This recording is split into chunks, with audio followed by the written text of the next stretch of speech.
What is going on, Colts Nation? Welcome back to another episode of Bring the Juice. Your guys, Derek and Cody, back for another one, guys, in the middle of the off season where there's not a whole lot going on, not a whole lot to talk about, unfortunately. But hey, we are still here bringing you content because we have a few more things we can talk about before the well completely runs dry. But wanted to kind of talk about today as we look back at the 2022 Indianapolis Colts. We look forward to 2023 Indianapolis Colts. Obviously, a lot has changed in this offseason. The Colts have, let guys go. They brought in new guys, new coaching staff on the offensive side of things. Like, there's a lot of things the Colts have done and changed from their 2022 season. And so with that, we wanted to kind of talk about what are some things the Colts must do differently in 2023. Now, I will say, Derek, this video is obviously a little bit more obvious than it's been in years past because, with a new coach, with the fact that you were picking,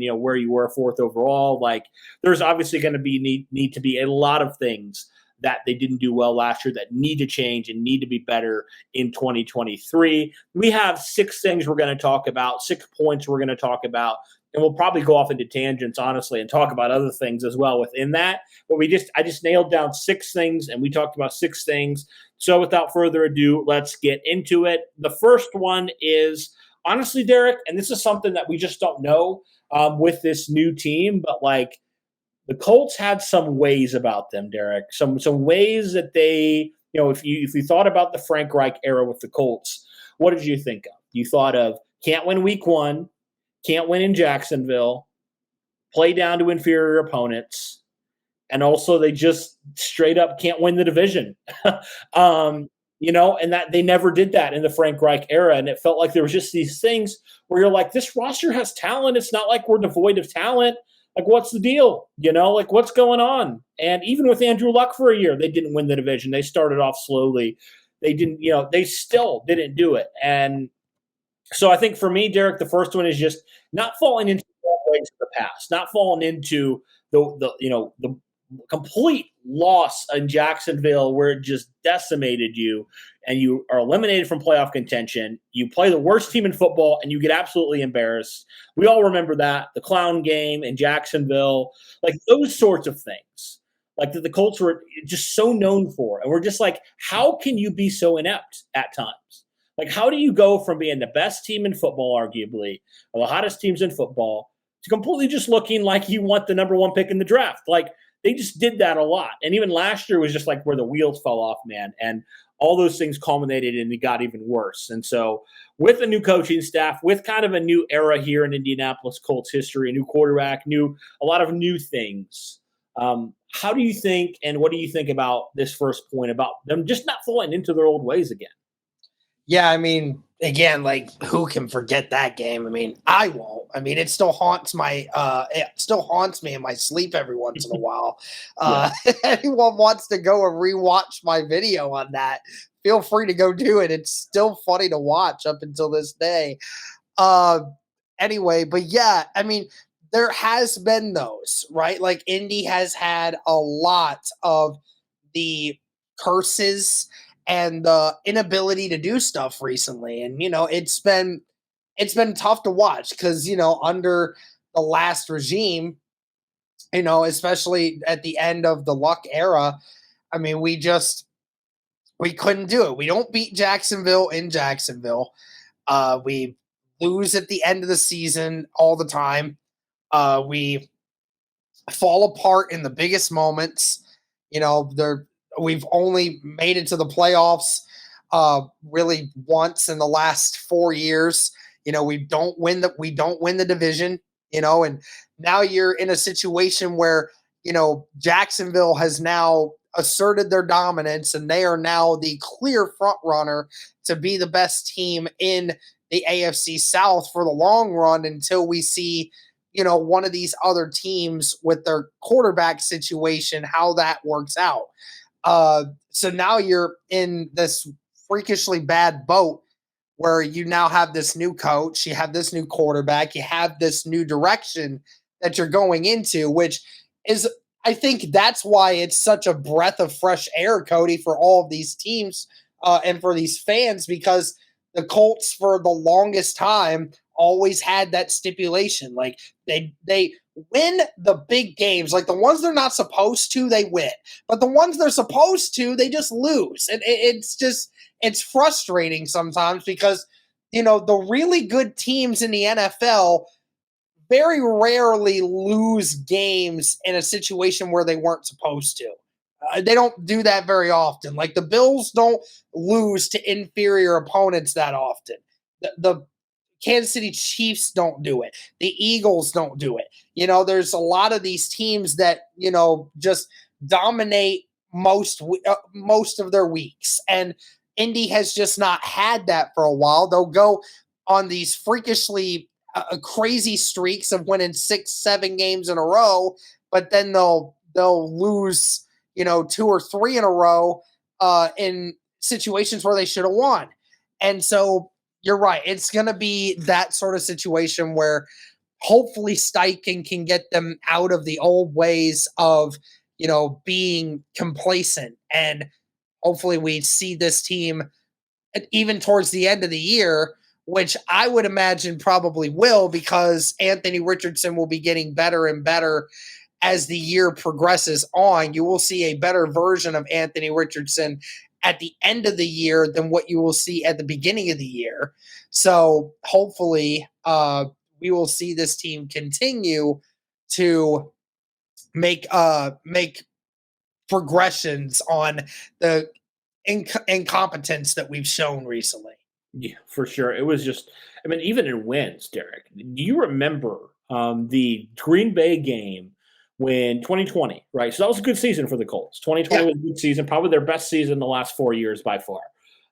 But even in that Green Bay game, they should have won that game in regulation, but they were making stupid penalties, stupid mistakes. They held like 3 straight times. It was just like stuff like that. And even that playoff game in Buffalo, they should have won that game. Yeah. They should have won that game, but they were stupid decisions, stupid plays, stupid mistakes. And that was just, I think, a culmination of the Frank Reich era, essentially, right there. It was just dumb, unforced errors that just that killed your team. These small things that added up to the big things, and your team just wasn't disciplined and they weren't mentally tough. And I love Frank Reich, but honestly, Derek, I think it stemmed from the head coach. I think that the Colts were mentally weak from their head coach. And Shane Steichen, at least from what we've seen, he's not going to coddle players. He's going to go after players. He's not afraid to get in players' face. He's not afraid to do that. And so, I think certainly from that standpoint, the accountability will be a lot better than it was under Frank Reich. Frank Reich's a great person. Don't hear me saying I hate Frank Reich. I don't. But, I always had a beef with him not holding players accountable when they needed to be held accountable. So, on the surface at least, and we'll see, time will tell, it seems like the Colts have a guy that's not afraid to get in players' face, that's not afraid. Basically what Jim Irsay wanted in Jeff Saturday, right? A guy that's going to go, players are going to love him, but he's not afraid to call him out. And I think Shane Steichen's that kind of guy from what we've seen and what we've heard. So anyway, not falling into your own ways. We'll see if Steichen and company can do that and can maybe, because there are still those players who were a part of that Frank Reich era, obviously. So we'll see, man. Can they get their mindset to a winning mindset and not a, oh, here we go again kind of mindset? And can Shane Steichen and company help them with that? So that one certainly, I think, is just overall for the team a big one. But specifically talking about the offense now real fast, we have a couple points here. With bringing in a new offensive mind, a guy that, used in Philadelphia, used so many different guys in so many different ways to, basically be a couple plays away from Super Bowl champs. And they did not lose because of that offense at all. But I think that's one thing that we just didn't see the Colts do last year at all. In fact, I think they were one of the worst, if not the worst team when it came to explosive plays. And that's with Jonathan Taylor. That was with Paris Campbell. They had guys that could be explosive, but they just were not explosive at all last year. They were awful in that department. They were just awful in general in offense, but specifically pushing the ball down the field. That was just really, I think from the beginning, Derek, that was just a non-factor. The Colts, what they could do is they tried to basically, I heard it the other day kind of described like this. They tried to beat teams by paper cuts. They did these short drop, 3, 4, 5 yard passes, and they tried to just do that kind of stuff. And that just didn't work. They had no threat, and teams knew it. They had no threat. They couldn't beat you down the field. And so you get Anthony Richardson, you get Shane Steichen, And you think, at least on the surface, even if you're not, that much better offensively, you're certainly at least going to have the opportunity and the threat of a vertical passing game. What are your thoughts on that? Yeah, so I mean, we've had this discussion before. I mean, of course, Indy has a ton of athletes. Jonathan Taylor in 2021 was on the scene and became easily the most explosive player in the entire NFL. Like, people were putting him in the MVP conversation for how explosive and how valuable he became as a runner for the Indianapolis Colts. And then, sure enough, you draft a guy like Alec Pierce, who is a 6'3", 210-pound monster who can run a 4.4 and has a 40-inch vertical. So he is a matchup nightmare for whoever goes up against him from an athletic standpoint and a height standpoint, because there is no 6'3", 210-pound corner that I know in the NFL that can run a 4.4 and has a 40+ inch vertical. I don't see those. So that's a certain situation where you have that kind of ability. And Jelani Woods, who you saw last year, is the most athletic tight end that has ever come into the NFL, the most athletic one ever. And then, of course, Michael Pittman is no slob either. Michael Pittman definitely can get himself open and is very good with his body. He knows how to get open. So you have all these weapons here on you. You have the offensive ability. I mean, people don't want to we don't want to give the 2021 Colts enough credit offensively for what they were actually able to put on for the majority of the year. I mean, Indy's offense for the majority of the year, up until the final 3 or 4 games of the year when they just couldn't do anything because Carson Wentz just forgot how to play football. This was one of the more explosive offenses, and their best wide receiver at that time was Michael Pittman, who was just coming into his own in year 2. And their second best weapon, with obviously not Jonathan Taylor, but a wide receiver, was a 32-year-old T.Y. Hilton. So, you didn't have much, but yet the Indianapolis Colts were that explosive in 2021. Jonathan Taylor had 5 touchdowns against the number 1 rush defense in the entire NFL that season. So it'll be phenomenal if Jonathan Taylor doesn't have the lingering injury problems that he had this year. And if he remains healthy for the majority of this season, then that would be phenomenal because it opens up so much more for you. And this point kind of just segues into a few more points that we're about to make. But, on top of now adding the most athletic quarterback that has ever come into the NFL and what he can provide you, the explosive nature of what you can now reach with also a guy in Shane Steichen, who just came from an offense that really utilized its players and made them a lot more explosive.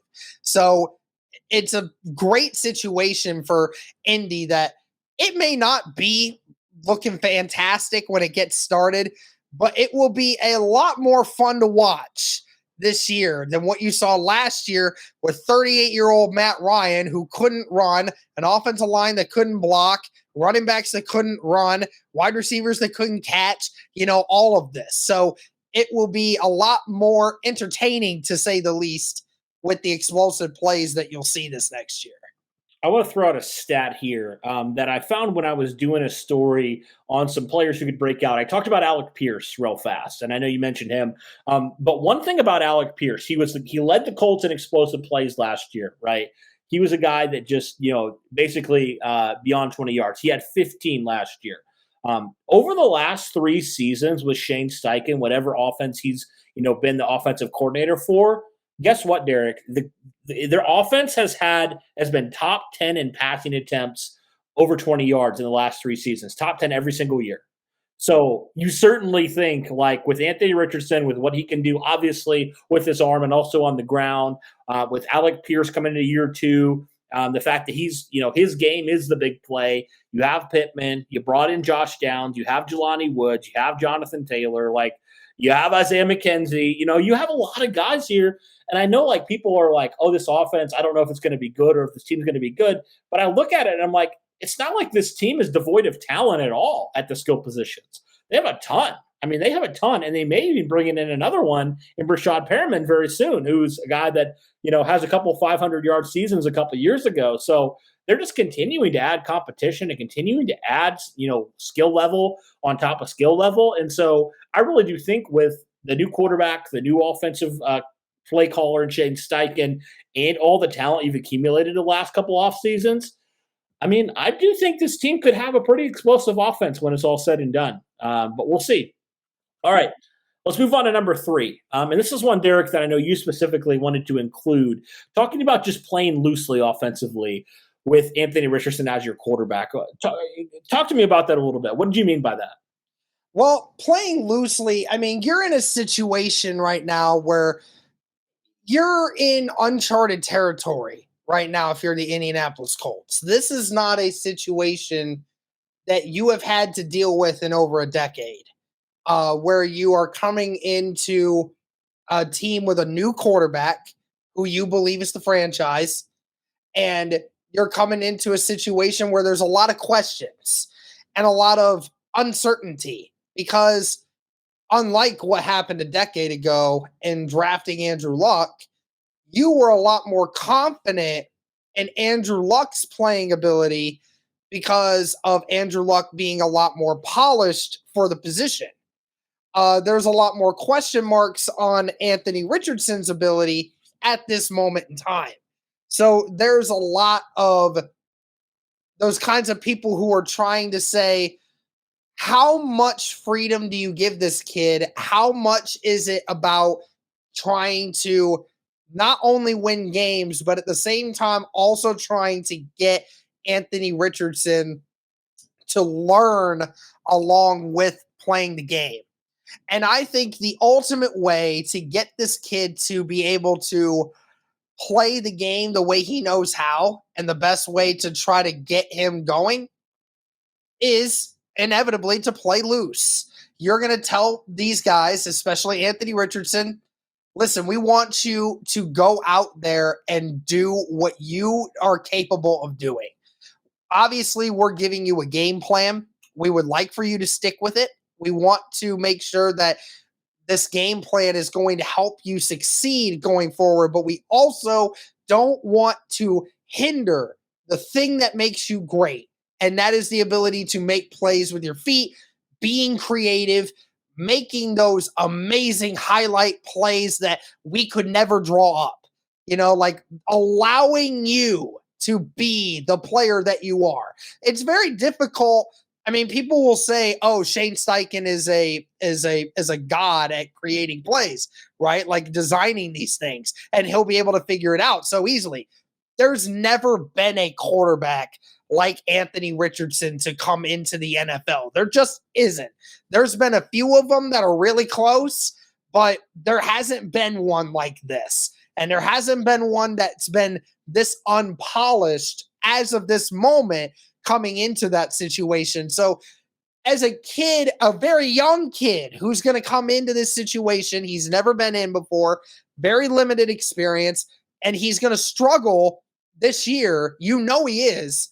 You got to allow him to find his way and allow him to do things at his own pace once in a while to allow him to feel more comfortable moving forward.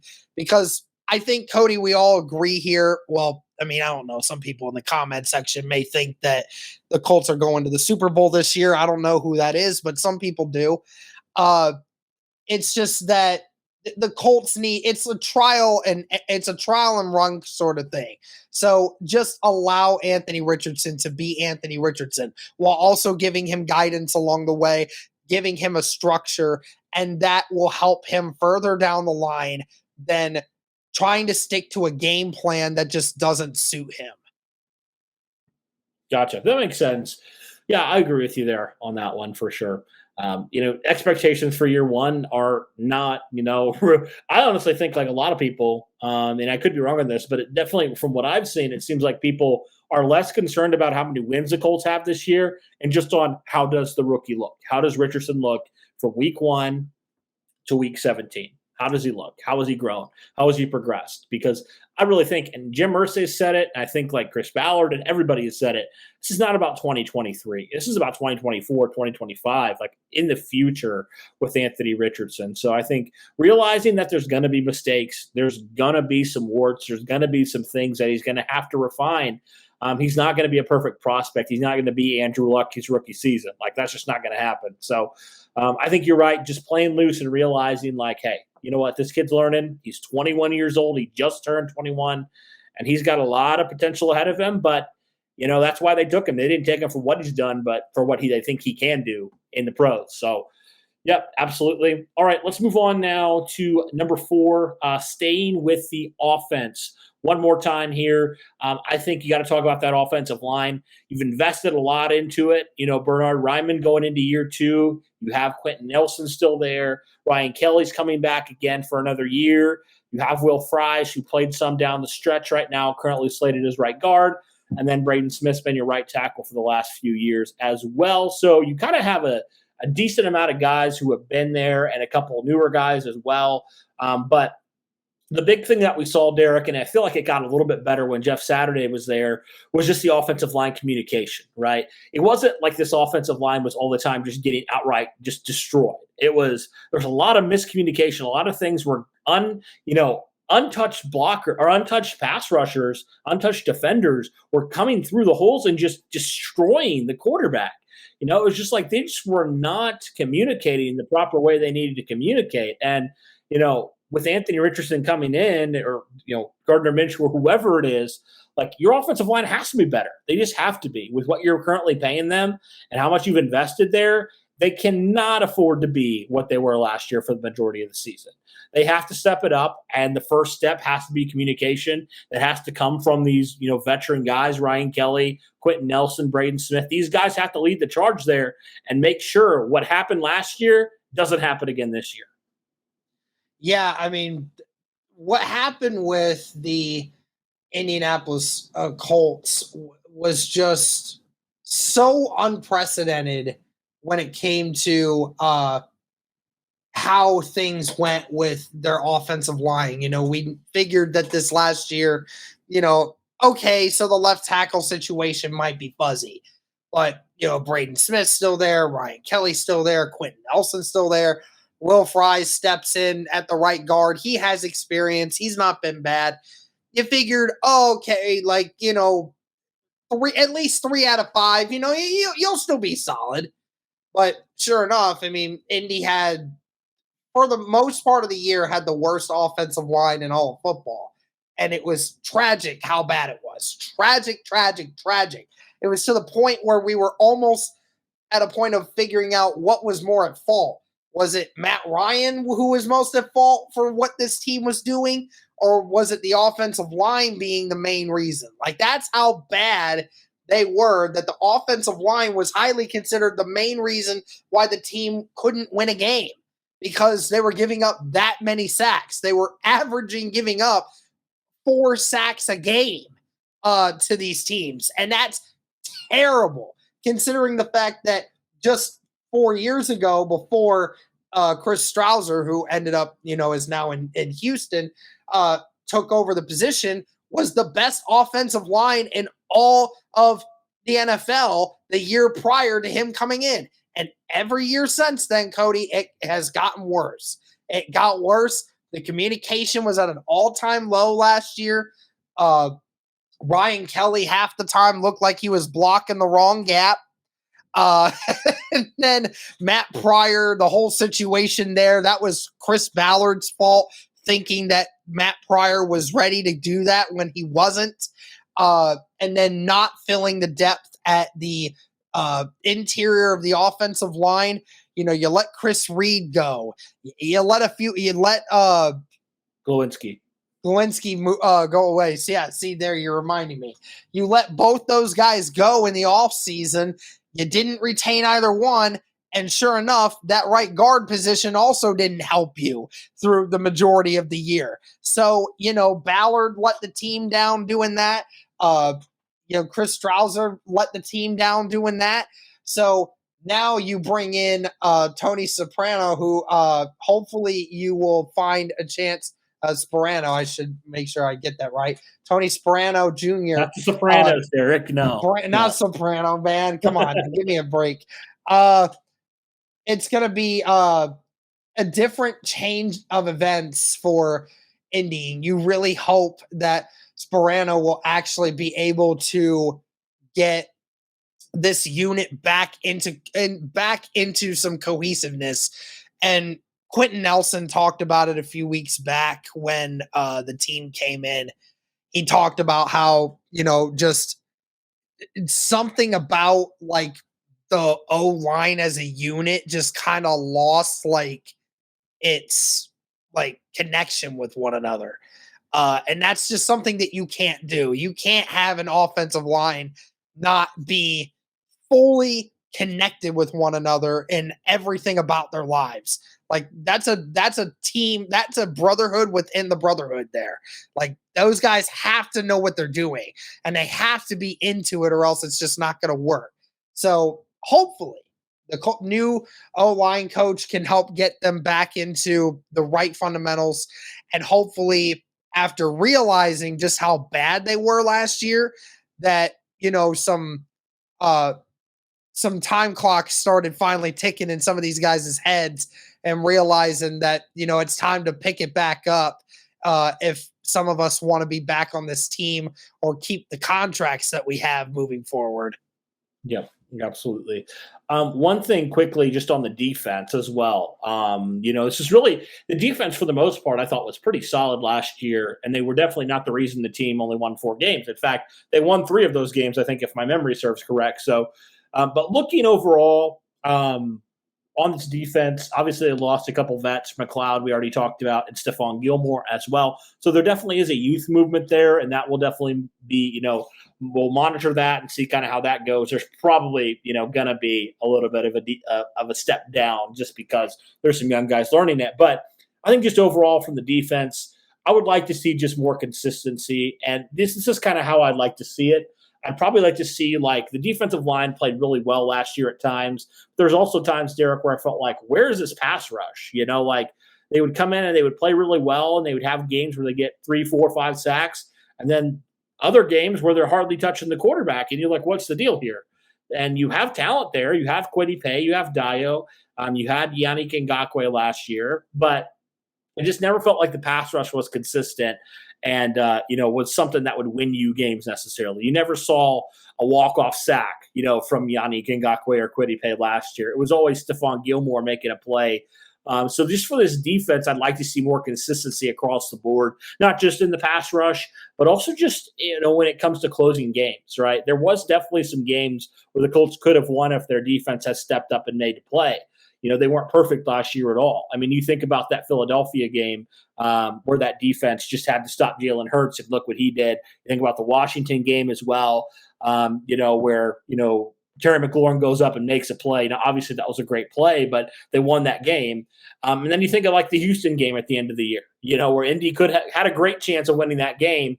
There were so many games where if this defense just made a play or more, two more, they probably would have come away with a win, honestly. But so that's what I would say. This defense had some really nice moments last year, but there's definitely still some room for improvement. I think that just goes with some consistency. Yeah, and I mean, to add on to that list, I mean, I bring this game up, even though Indy won this game, the game against Jacksonville in Indy, we gave up 220 rushing yards in that game. And on top of it, Trevor Lawrence became the first quarterback in NFL history, Cody, to complete over 80% of his throws, throw for over 250 yards, and throw 3 touchdowns to no interceptions. And yet somehow, some way they lost the game. Somehow they lost, which is the craziest thing ever to think about. Like, how in the world you could ever lose a game like that as a quarterback? That is just terrible. Uh, because I mean, that was the worst game that our defense had all year, and just it was just for some weird reason we just couldn't stop the run. I didn't understand it. I mean, and it was another one of those things where, like, just out of the blue, the defense just forgot how to play defense. I don't know I don't know what to tell you, but like, I know that there's some times where games like that happen, but you see it happen consistently, and that's the problem, and it's the wrong kind of consistency.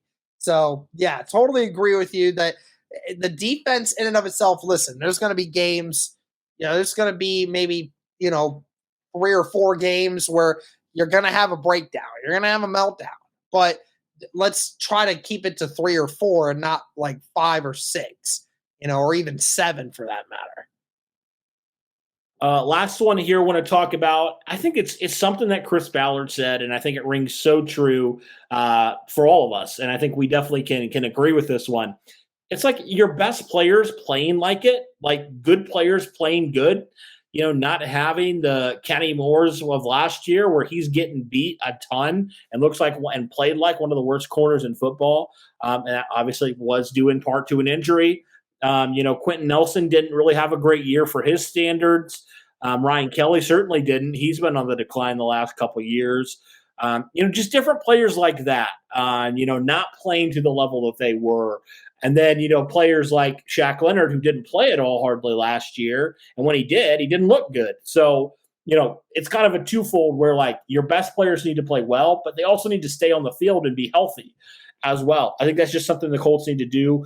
Obviously, injuries are something that nobody can predict. So, sometimes that stuff just happens. But, like, you can't afford to be paying your offensive line what you're paying them if they're going to perform like one of the worst ones. You can't afford to give Kenny Moore a new contract if you played like he did last year, so on and so forth. So really it's just like getting your best players to play like they did, and like we've seen them do. And even Michael Pittman to a degree last year, like I know we almost had 1,000 yards again, but he definitely took a step back from where he was in 2021. Now, the offense was in shambles, yes, but Pittman definitely needs to be better than he was last year. So, like, things like that. Like, you just need some of these players who are ascending to play better than they did last year. Yeah, I mean, you're right. Last year was a year where a ton of veterans on this team really disappointed. I mean, it stinks because some of it was injuries, and it sometimes it just, you can't help that. But like you said, Jonathan Taylor, got injured for the first time in his entire football career. This year decided to have the injury bug. Again, prior to this year, I can't stress this enough. People, Jonathan Taylor in his entire football life has never missed a practice.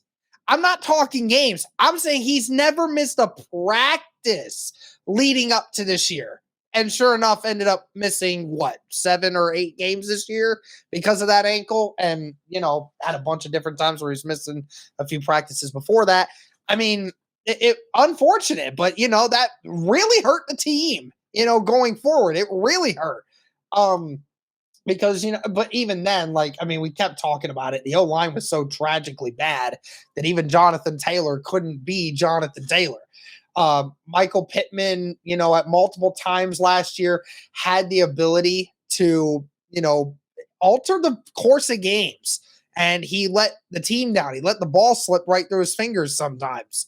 That's got to change, and then, like you said, Shaq needs to come back, man. He needs to come back, and he needs to be, a really good linebacker again. We need that. Some of these defensive linemen that you drafted really high haven't quite lived up to expectation just yet, keep getting injured. And then, it's a bunch of these sort of situations where this team is still so young, but at the same time, like, there's a few of these veteran guys. And like you said, with the offensive line, everyone on the offensive line for the majority of last year was very much underperforming at the max. So I don't know. That to me, when I hear that, Cody, and I say that like all of these guys were playing like that, all of them, like all the veterans, all the guys that have been on this team for however many years, all of them did bad or were getting injured and all of this other stuff just kind of makes me sit there and I'm thinking to myself, the culture of this team definitely got lost. However that was, I don't know, but clearly these guys weren't on the right track for a lot of different reasons. It was very apparent from very early that the Indianapolis Colts were not a good football team last year, and I feel like everyone just kind of went half-ass last year for lack of a better word. So hopefully, with a lot of these guys coming back from injury, a new head coach, a new electric quarterback in the building, hopefully this re-energizes this team and realizes that, okay, we actually have something to look forward to in the future here. Let's try and get back to what we were. Only guy, well, maybe two guys that didn't let that happen. DeForest Buckner and Zaire Franklin. That was probably about it. That like the vet guys that were starters for you. Like that was it. And that's crazy to say, but like that's how bad it was last year. So now, fortunately, some of those guys definitely. I feel like after the change happened, some of those guys definitely stepped up. I feel like Braden Smith definitely down the stretch looked really good. He was one of the better tackles in the league. But like, yeah, a good majority of the guys just were not living up to expectations last year. So definitely going to have to change. But guys, that is our list of the 6 things the Indianapolis Colts must do differently in 2023. Let us know your thoughts overall on these 6 different points that we talked about. Is there something else maybe that we didn't talk about that you want to talk about? You think the Colts didn't do well in 2022 that need to do better in 2023, need to do differently? Let us know all those things in the comments below. But that'll do it for this one, guys. Thank you so much for tuning in. Really appreciate all the support. And as always, guys, go Colts.